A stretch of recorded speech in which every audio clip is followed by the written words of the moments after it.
चलो ધોરણ 12 ચેપ્ટર પણ 12 લેક્ચર નંબર પણ 12 આપણે હમણાં આગળ મેં તમને વર્ણપટની વાત કરી. વર્ણપટ શેની વાત કરી? વર્ણપટ. તો આવું સૌપ્રથમ એ વર્ણપટ બધા અલગ અલગ વાયુ માટે જે વર્ણપટ મળેલા આપણે મેળવેલ એ બધા વાયુ માટે અલગ અલગ આવે.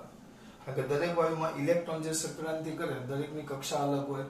એ કઈ કક્ષામાંથી કઈ કક્ષામાં સંક્રાંતિ કરે એટલે કેટલી ઉર્જા ઉત્પન્ન થાય, કઈ તરંગ લંબાઈ વાળો વિકિરણ આપાત થાય, બધી અલગ અલગ વસ્તુ છે. તરંગ લંબાઈનું ઉર્જાનું સૂત્ર મેળવી લીધું, તરંગ લંબાઈનું સૂત્ર મેળવી લીધું, કઈ કક્ષામાં છે એનું ત્રિજ્યાનું સૂત્ર પણ આપણે મેળવી લીધું. આપણે ઉર્જા, તરંગ લંબાઈ, ત્રિજ્યા બધાનું છે. ઓલમ સોલ બધાનું સૂત્ર તમે મેં મેળવેલું છે. હા, મેળવેલું જ છે. આપણે સર ગપ્પા નથી મારતો, સાચું કેવું છું. આપણે એ ઉર્જા અને તરંગ લંબાઈનું સૂત્ર મેળવેલું છે. તો સર કઈ ને ભગવાનનું નામ લઈને ચાલુ કરો. તો બામરે આ પ્રયોગ સૌપ્રથમ કરેલું. વર્ણપટ રેખા સૌથી પહેલા વર્ણપટ જે શ્રેણી કહેવાય, વર્ણપટ રેખાઓની શ્રેણી. એ શ્રેણી વર્ણપટ રેખાઓ બહુ બધી જોવા મળે છે. શ્રેણી નામ આપ્યું વર્ણપટ શ્રેણી. કેમિસ્ટ્રીમાં તમે બહુ વધારે ભણી ગયા છો, નથી ખબર, બહુ ઓછું ભણ્યા. વર્ણપટ રેખાઓ કેમ મળે મેં તમને સમજાવ્યું. અને આગળના એટલે કે 7મા લેક્ચરમાં વર્ણપટ રેખાઓ કઈ રીતે મળે મેં તમને સમજાવ્યું. ધ્યાન રાખજો. તો આગળ ચેપ્ટર છે 8મો લેક્ચર છે. આપણે આમાં સૌપ્રથમ બામરની વાત કરીશું. બામર નામ તો સાંભળ્યું જશે તમે. તો બામર શ્રેણીની વાત કરવાની છે આપણે. કઈ શ્રેણી બેટા? બામર. તો સાલ તો તમને ખબર છે, રિપોલ્સન અને સાલ બહુ વધારે યાદ રહી છે, બરાબર. એટલે સાલ પર આપણે ઉદય કરી દેશું. સાલ હું જોઈશ. જ્હોન જેકોબ બામર, નામ યાદ રાખજો. John Jacob બામર. સાલ ઈસવીસન કંઈક 1801 જોઈ લો. 1885 માં એણે હાઇડ્રોજન માટે, કયા વાયુ માટે બેટા? હાઇડ્રોજન વાયુ માટે વર્ણપટ રેખાઓની શ્રેણી મેળવી, અથવા વર્ણપટ રેખાઓ મેળવી. જે કેવી હતી એ આપણે હમણાં વાત કરીએ. હાઇડ્રોજન માટે, હાઇડ્રોજન વાયુ માટે. હાઇડ્રોજન વાયુ કેમ પસંદ કર્યો? સિમ્પલ વસ્તુ છે. કેમ? એને ગમતો તો એટલે, એવું નહીં. હાઇડ્રોજન વાયુ પસંદ કરવાનું રીઝન એ છે કે હાઇડ્રોજન વાયુ સૌથી સરળમાં સરળ બંધારણ ધરાવે. તમને પણ આ પાઠમાં આપણે જો ઉર્જાનું સૂત્ર મેળવું તો પણ હાઇડ્રોજન વાયુનું, ત્રિજ્યાનું તો પણ હાઇડ્રોજન વાયુ માટે, બરાબર. કોઈ પણ આવશે. તરંગ લંબાઈ આપણે ભણશું એ પણ હાઇડ્રોજન માટે. હા, બીજા માટે કદાચ એમસીક્યુ પૂછે પણ એ ઝેડ બદલી નાખવાનો, તમારે વાંધો ન આવે. બધા સૂત્રોમાં ઝેડ હતો, પણ આપણા માટે તો મોટે ભાગે ઝેડ આપણે કેટલું લીધેલો? 1. ઝેડ ચેન્જ કરો તમને બધાને મળે. હા, પણ એ જે સૂત્ર છે ને એ 100% લાગુ ન પડી શકો તમે. કેમ એવું સર? કારણ કે આપણે કક્ષા કેવી લીધી છે? બધા માટે વર્તુળાકાર. યાદ રાખો. પણ તમને ખબર છે જેમ ઝેડ વધારે થાય એમ પછી કક્ષા જેમ પરમાણુ ક્રમાંક વધતો જાય એમ પછી વર્તુળાકાર નો રહે. આપણું કહેવાય તમારે ડબલ ડમ્બેલ, અનિયમિત આકાર, કોઈ પણ આકારની કક્ષા હોય એટલે એ વસ્તુ ચાલે નહીં. કે સર આપણે આમ લઈએ તો નહીં ચાલે, વાંક છે એમાં. એટલે આપણે સાચું કરું એપ્રોક્સિમેટલી, પણ હાઇડ્રોજન જેવા પરમાણુ માટે એ શું હમણાં સમજાવો. હાઇડ્રોજન જેવા એટલે આપણે 1 મિનિટ આપો આગળ જો. તો જ્હોન જેકોબ બામરે ઈસવીસન 1885 માં હાઇડ્રોજન વાયુ માટે સૌથી પહેલા વર્ણપટ શ્રેણી મેળવી. વર્ણપટ રેખાઓ મળી, જેની શ્રેણી મળી, જેને આપણે વર્ણપટ શ્રેણી કહેશું. એને જે વર્ણપટ મેળવ્યું ને કંઈક આવું હતું, બરાબર. તો સૌથી પહેલી જે રેખા હતી ને એકદમ જાડી અને ઘટ્ટ હતી, ઘટ્ટ અને જાડી, બહુ જ જાડી. પછી થોડીક દૂર, પછી થોડીક પતલી. હું પતલી દોરું છું ને, પતલી એટલે તીવ્રતા ઘટતી જાય, તમારે એમ વિચારવાનું. એટલે તીવ્રતા ઘટે. પછી થોડીક દૂર. હા, પણ આના કરતા જો નજીક આવી ગઈ. જો પછી જેમ જાઓ એમ હજી નજીક એકદમ આમ, પછી તો હાવ નજીક આમ. આપણે એટલા બધા નથી પડતા, આપણે આમ યાદ રાખવું કે હાવ નજીક આમ, આટલી યાદ રાખો. આ રીતે મળે, આ બધી વર્ણપટ રેખાઓ મળે. તો આકૃતિમાંથી તમે જોઈ શકો છો આના પરથી. આમ જેમ જશો તમે આમ આમ આ, હવે મારે તમને આમાં સમજાવવું પડશે. જો બામરે એના માટે એક સામાન્ય સૂત્ર આપ્યું. બામર કોણે? મેને બામરે. તો બામર શ્રેણી માટે સામાન્ય સૂત્ર તરંગ બામર શ્રેણી ની તરંગ લંબાઈ માટેનું સૂત્ર હતું. તરંગ લંબાઈ જગ્યા રેખીય તળ વાંધો માટેનું સૂત્ર હતું. સૂત્ર કંઈક આવું છે, 1/λ આપણે ભણી ગયા ઇઝ ઇક્વલ ટુ r કૌંસમાં 1/2 square minus 1/n square. 1/λ is equal to r કૌંસમાં 1/2 સ્ક્વેર માઇનસ 1/r સ્ક્વેર. આ સૂત્ર છે. ક્યાં? જ્યાં તમે n ની જુદી જુદી કિંમતો મૂકી શકો. n બરાબર તમે 3, 4, 5 લઈ શકો. અને r આપણો રીડબર્ગ અચળાંક છે. રીડબર્ગ અચળાંક ખાલી આપણે કિંમત જોઈ લઈએ આગળ. રીડબર્ગ અચળાંકની કિંમત 1.09. હવે 9 આપે 97 આપે ગુણ્યા 10 ની એક -7 ઘાત મીટર ઇન્વર્સ. -7 ઘાત આપણે એકવાર ચેક કરી લઈશું. મને ઘાત યાદ નથી, હોવું જ જોઈએ પણ નથી મને. એક જ મિનિટ તમે હોય તો આ બધું મારે કરવું ન પડે એટલે હું દર વખતે કહ્યું. એ લોકોએ 97 લીધું છે, 97. અને હા -7 ઘાત ને પ્લસ ઘાત અહીંયા 97 લીધું છે બરાબર. મેં તમને કીધું ઘાત જોયું. તો 1.097 ગુણ્યા 10 ની 7 ઘાત મીટર શું ઇન્વર્સ. આ સૂત્ર છે રીડબર્ગ અચળાંક, જેની કિંમત આપણે પેલા સૂત્ર પરથી મળે. યાદ છે? આગળ m(e⁴) એ મને યાદ છે. m(e⁴) છેદમાં 8 એપ્સિલોન 0 સ્ક્વેર h³ c. એ કિંમત મૂકો તો તમને આગળ મળી જાય. આ આવ્યો. હવે આમાં તમારે કિંમત મૂકવાની. જો તમારા માટે કરું છું આ. હવે તમે આમાં n બરાબર 3 લઈ લો. આપણે સૂત્ર શું થશે? 1/λ ઇઝ ઇક્વલ ટુ r કૌંસમાં ડાયરેક્ટ લખી છે 1/4 માઇનસ 1/9. 3 લીધો, 3 નો વર્ગ. ત્રીજી કક્ષા એટલે એનો મતલબ એમ થાય કે ઇલેક્ટ્રોન ત્રીજી કક્ષામાંથી કઈ કક્ષામાં આવ્યો. આનો મતલબ એમ થાય આ સંક્રાંતિ કીધી. આ સંક્રાંતિ ક્યાં કીધી? ઇલેક્ટ્રોન. જે ઇલેક્ટ્રોન છે ઇલેક્ટ્રોન એ ઇલેક્ટ્રોન ત્રીજી કક્ષામાંથી ક્યાં સંક્રાંતિ કરે? બીજી કક્ષામાં. હું તમને સમજાવી દેવા આજે આનું એક બ્રહ્માસ્ત્ર ચાલશે આજે. એ બ્રહ્માસ્ત્ર બહુ કામનું છે, તમારે દરેક MCQ માં કામ આવશે. ઇલેક્ટ્રોન ત્રીજી કક્ષામાંથી કઈ કક્ષામાં છે? બીજી કક્ષામાં. 1/λ is equal to r. 1/λ is equal to કિંમત મૂકી બીજા. બામર એટલે બીજી જ આવે. બામ બીજો, બીજો બામ, બામ બીજો. તો 1/4 માઇનસ 1/9. જોજો r is equal two 1/4 minus 1/9. કિંમત મૂકો. હવે r કેટલા છે? 1.097 ગુણ્યા 10 ની 7 ઘાત ગુણ્યા 9 ચોક 36 અને ઉપર 9 માંથી 4 જાય તો 5, કારણ કે આ 9 ને આ બાજુ 4. તો બાળકો એટલે આવે 5. તો શું કરશું? કેલ્શિયમ થી બોલો કેવા દિવસો આવી ગયા.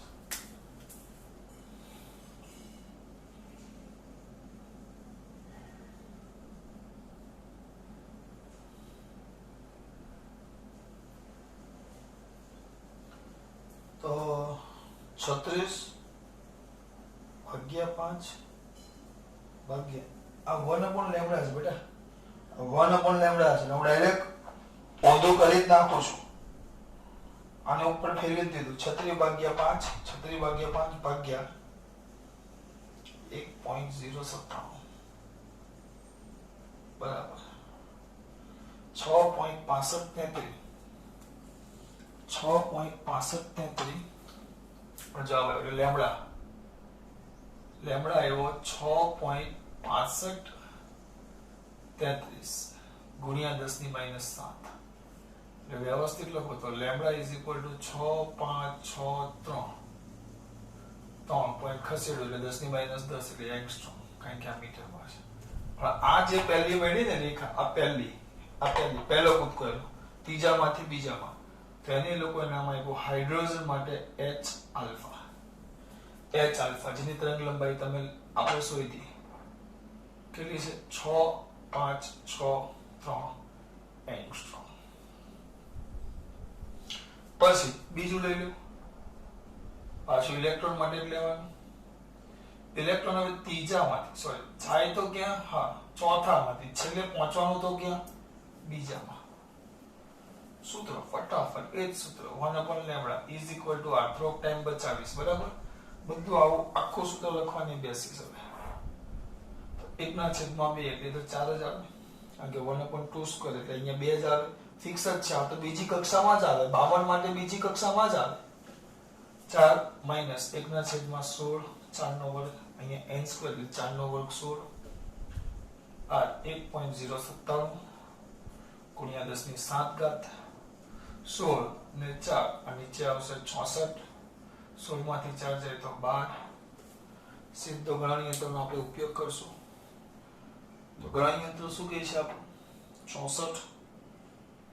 66 ભાગ્યા 12 ભાગ્યા 1.097 4.8670 જવાબ આવે લેમ્ડા 4.8670 ગુણ્યા 10 ની -7 ઘાત મીટર એટલે તમે લેમ્ડા મેળવો. હા, અને લેમ્ડા આલ્ફા કહેવાય. આલ્ફા પહેલા કૂદકાને લોકો નામ આપે આલ્ફો પહેલો કૂદકો યાદ રાખવાનો. તો તમારું લેમ્ડા બીટા મળે તો ઇઝ ઇક્વલ ટુ 4 8 6 1 7 અને કાઢી નાખો પાછળ. 2 કરવું હોય તો આપણે ઉમેરી દઉં 2 એંગસ્ટ્રોમ. આ તમારે લેમ્ડા બીટા. બીજું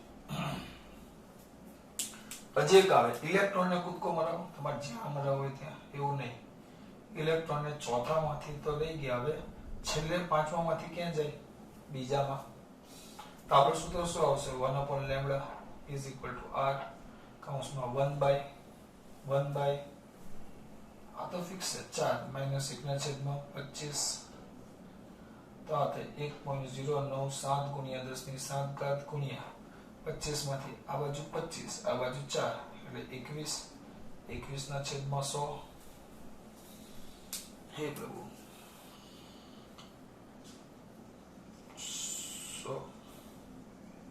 100 ભાગ્યા 21 ભાગ્યા 1.097 કેમ આમ થયું?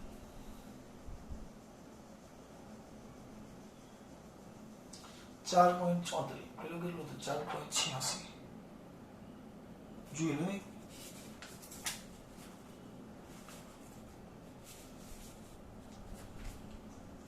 એ લોકો એવો ડાયરેક્ટ નથી લખ્યો, આ નથી લખ્યો ડાયરેક્ટ. હવે અનંત કક્ષામાંથી બીજામાં છેલ્લું એટલે જવાબ એ જ આવે ને. હવે અનંત મૂકો તો અહીંયા અનંત આવે એટલે આ ભાગ પાછળનો 0 થઈ જાય. 1/4 ખાલી 4 આવે. તેની તરંગ લંબાઈ 4 ભાગ્યા 1.097 3.646 આવી ગઈ ભાઈ. યાર તમારા વગર તો નથી મજા આવતી. લેમ્ડા કાંઈ વાંધો નહીં આવે છે અહીંયા દઈ નાખો.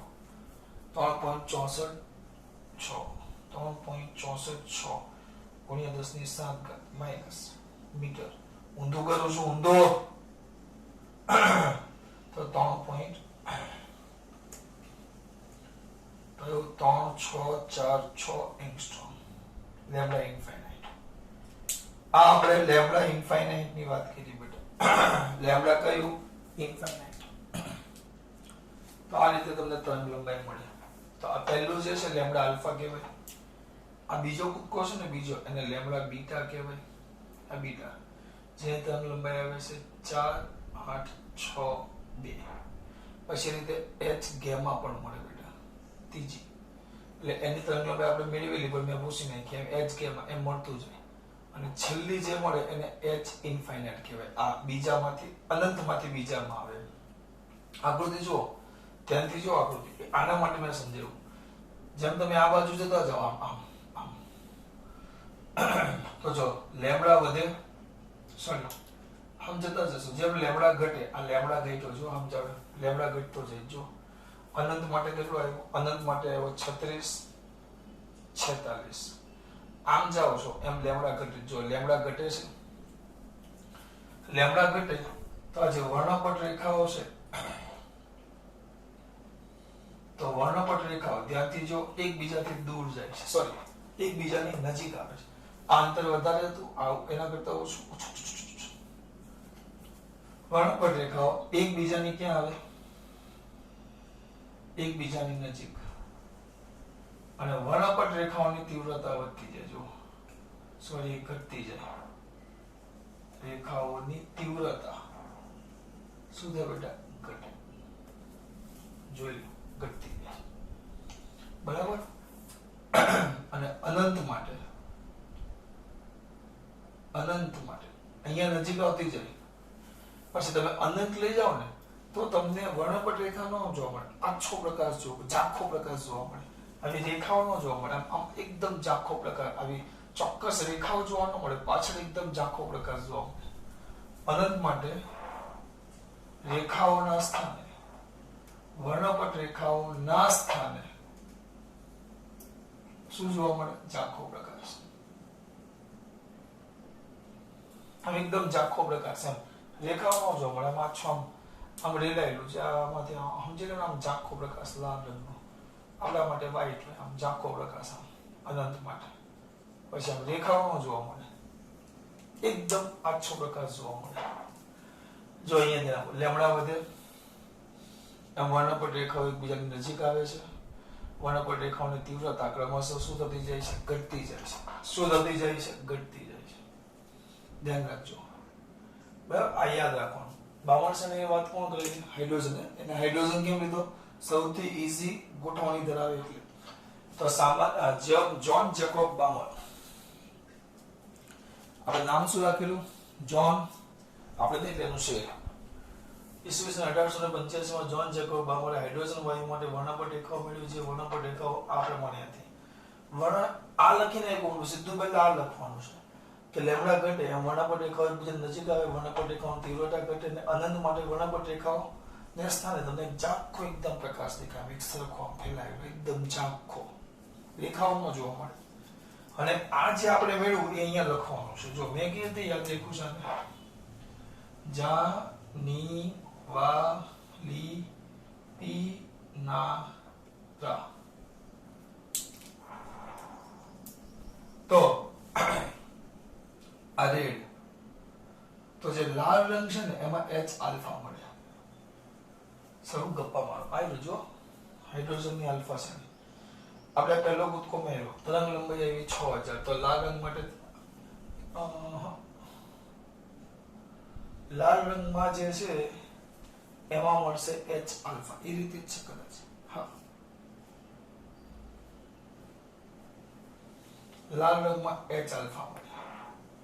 પછી બ્લુ અને જે લીલો રંગ છે એમાં H બીટા મળે. અને જે જાંબલી રંગ છે એમાં H ગેમા મળે હાઇડ્રોજન માટે. આ તમારે યાદ રાખવાનું છે. આવું જૂની ચોપડીમાં આવું કઈ હતું નહીં. આમાં છે આલ્ફા બીટા અને ગેમા લાલ.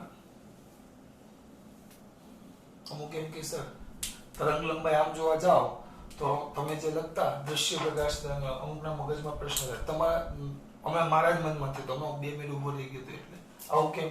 આમાં કેવું થાય? જો અમુક વાર એમ કહીશ કે ભાઈ તરંગ લંબાઈ 4000 એંગસ્ટ્રોમ થી 8000 એંગસ્ટ્રોમ છે તો બહુ દૂર થાય. અમુક વાર આપણે હમણાં ભણી ગયા, અત્યારે એ લોકો એને 7000 એંગસ્ટ્રોમ કહે છે. તો આ 65 63 એટલે આ 7000 ની આસપાસ આવી ગયો, એટલે આસપાસ એટલે આ લાલ રંગ થાય. પછી બરોબર વચ્ચે 5000 ની આસપાસ હોય આ 4000, આ 5000 ની આસપાસ હોય એટલે કોણ થઈ ગયો તમારો? વાદળી કે લીલો. અને આ સોરી આપણે મેળવેલો જાંબલી ત્રીજો યાદ કરો. ત્રીજો 4000 ની આસપાસ જ હતો એટલે તમારો કયો રંગ? જાંબલી રંગ. લખવાનું છે, અંદર આપ્યું છે ચોખ્ખા એના શબ્દો બોલું. જુઓ ક્યાં ગયો? લાલ રંગના વિભાગમાં દેખીતી મહત્તમ તરંગ લંબાઈ લાલ વિભાગમાં દેખીતી તરંગ લંબાઈ h આલ્ફા એ આપણે મેળવી 65 63 જે કેટલી છે 65 63 એંગસ્ટ્રોમ એટલે ચિંતા નહીં કરવાનું દાખલામાં શોધવાનું જ છે આ કેટલી હતી શોધી આપણે 68 62 એંગસ્ટ્રોમ કયા વિભાગમાં શબ્દ સાંભળજો બ્લુ અને ગ્રીન વિભાગમાં દેખીતી એ લોકોએ 4.81 લીધું છે નેનોમીટર માં લખો આપણે એંગસ્ટ્રોમમાં બધું એંગસ્ટ્રોમમાં જ લખશું તરંગ લંબાઈ રેખાઓ h બીટા છે અને આપણે આ શોધેલું યાદ કરો 42 કે 41 જેવું હતું 43 4 1 એંગસ્ટ્રોમ એ કયામાં જોવા મળે જાંબલીમાં એ તમારા 3 અને 4 મુદ્દા થઈ ગયા પહેલા આ લખવાનું કે ભાઈ લાલ રંગ છે તો એમાં દેખાતી જે મહત્તમ તરંગ લંબાઈ છે કેટલી છે 65 63 વાદળી રંગમાં દેખાતી મહત્તમ તરંગ લંબાઈ h બીટા જે આટલી જાંબલી રંગમાં દેખાતી h ગેમા એટલી આ ક્યાંથી આવી તો એ તો તમારે દાખલામાં આ પછી સૂત્ર લખવાનું પછી આ શોધવાનું છે પણ મેં એવું કીધું પહેલા શોધી લીધું પછી આ તમને લખીને બતાવ્યું આ h ગેમા આટલી વસ્તુ લખવાની આ થઈ ગયું બામર શ્રેણી આ બામર શ્રેણી આનંદ માટે આટલું યાદ રાખવાનું ખાસ બરાબર વાત કોને કરેલી બામર આ થઈ ગઈ તમારી બામર શ્રેણી હવે આમાં એકલું આટલા પત્તું નથી બેટા હવે જુદી ઘણી બધી શ્રેણીઓ છે ઘણી બધી એક ને ઘણી બધી બરાબર કે શ્રેણીઓ આપણે જોઈએ કે આમાં જ જોઈ લેવું છે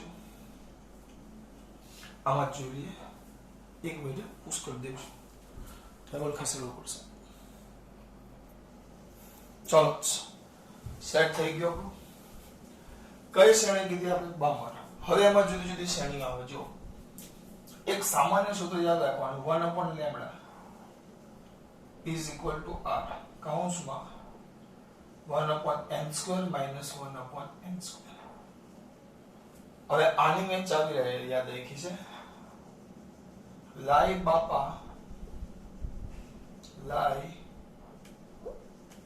બાપા બે ફૂંડ બે હુંડ ભૂંડ જે કેવું હોય હું એમ યાદ રાખું હુંડ ભૂંડ લાઈ બાપા બે હુંડ ભૂંડ પહેલા લાઈ પહેલો એટલે પહેલો આનો બોલાવું જોઈએ ક્રમ અગત્યનો છે આમાં લાઈમન પહેલો બામર બીજો પાસવાન ત્રીજો બ્રેકેટ ચોથો ફંડ પાંચમો આ ક્રમમાં બોલાવી જોઈએ આ ક્રમ બહુ અગત્યનો છે લાઈ બાપા બે ફંડ આ બોલાવવાનો છે અગત્યનો આઈએમપી નહીં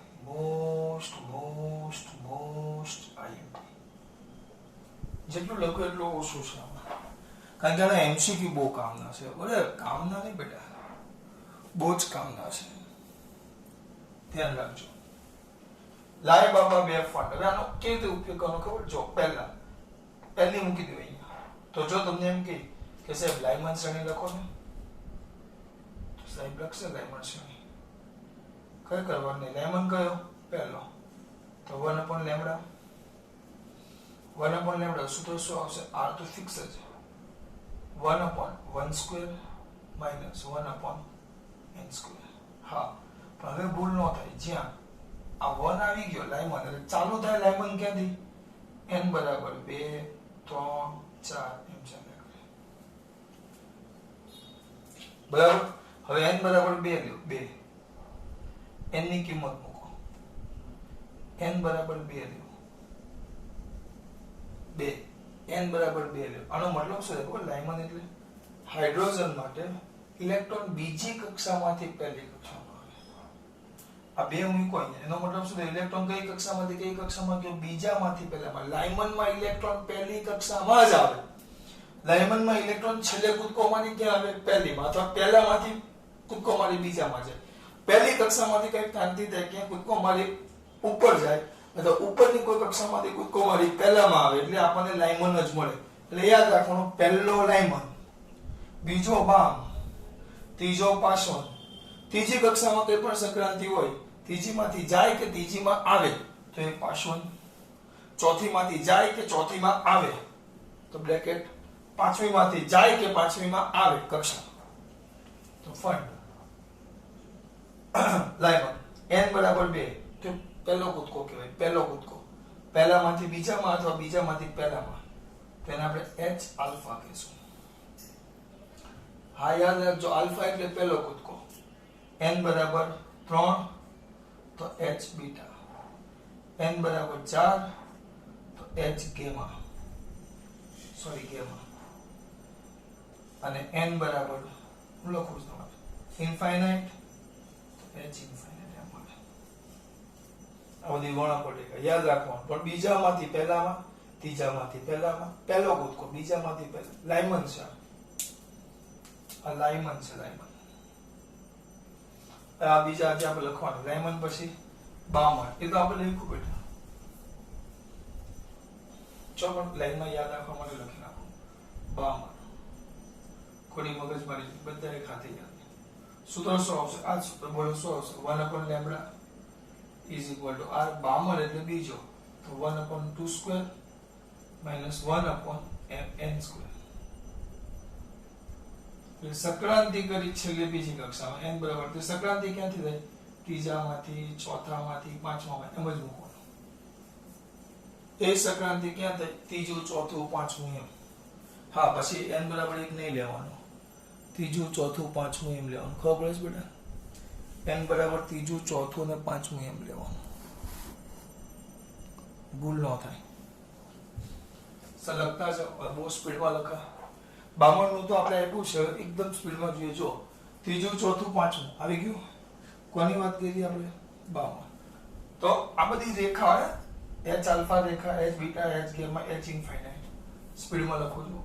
હવે n બરાબર 3 આવે તો h આલ્ફા, n બરાબર 4 આવે તો h બીટા, બીજો કૂદકો n બરાબર 5 આવે h ગેમા, n બરાબર ઇન્ફાઇનાઇટ આવે h બરાબર બેટા.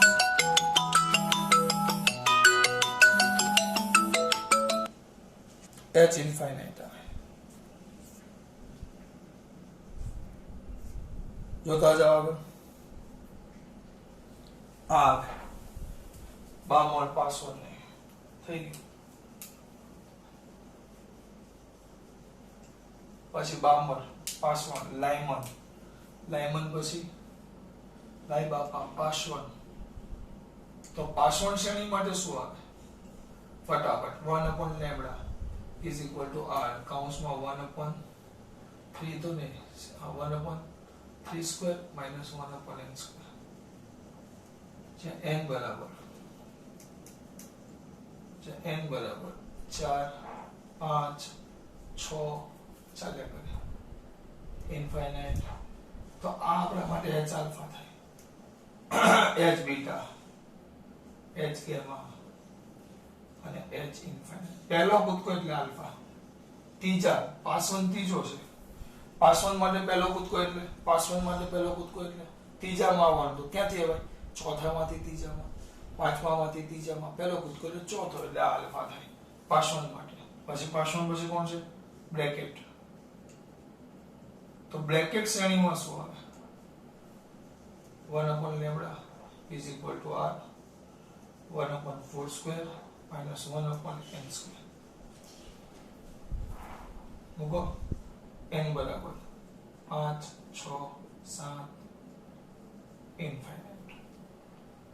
આ થઈ જાય તમારું પાંચમા માટે પહેલો કૂદકો, પાંચમામાંથી ચોથામાં તો આલ્ફા, બીજો કૂદકો છઠ્ઠામાંથી ચોથામાં તો બીટા, ત્રીજો કૂદકો ગેમા, અંતિમ કૂદકો ઇન્ફાઇનાઇટ એમ.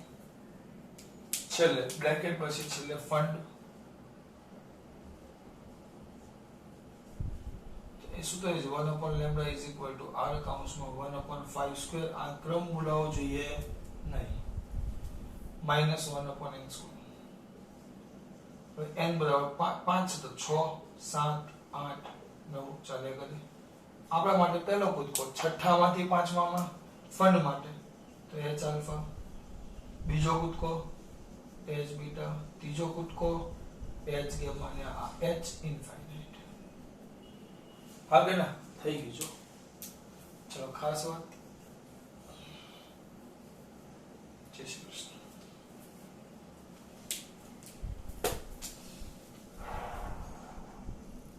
બાકી હવે આ બધું